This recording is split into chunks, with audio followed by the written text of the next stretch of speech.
isazi ikibariro, imyaka imyaka n'impamo isazi ikibariro, ni mu kazima bacu turacyariho.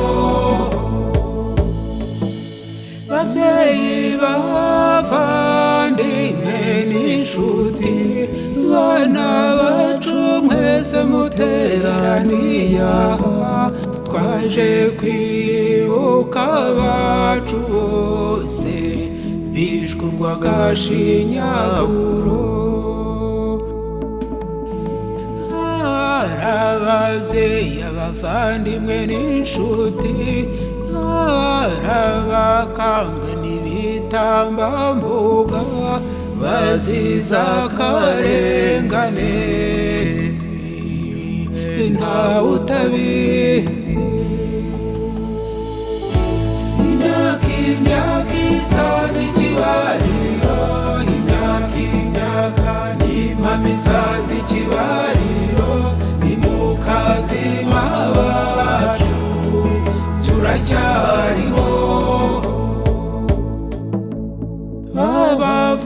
Babavukije ubuto bwabo, imigambi bari bafitiye igihugu, babavutse urukundo mw'ababyeyi mwe. Bishe abari n'abangavu, abahungu bashaka gusoreka, bahitana abapfakazi, impinja n'incuke. Imyaka imyaka isazi ikibariro, imyaka imyaka n'impamo isazi ikibariro, ni mu kazima bacu turacyariho.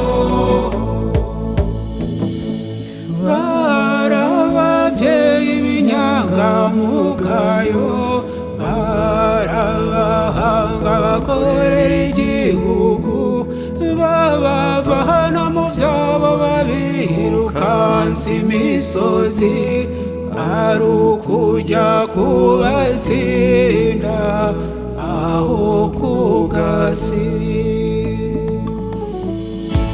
Imyaka imyaka isazi ikibariro, imyaka imyaka n'impamo isazi ikibariro, ni mu kazima bacu turacyariho. Tuje twese kubibuka, kubasubiza icyubahiro mwambuwe, tuje no kubashima ubutwari mwagize. Kandi nimuhumure ntabwo twashize, tubatuye abakwe n'abakazana, abuzukuru n'abuzukuruza, ngubwo n'ubuvivi ntaho mwagiye. Imyaka imyaka isazi ikibariro, imyaka imyaka n'impamo isazi ikibariro, ni mu kazima bacu turacyariho.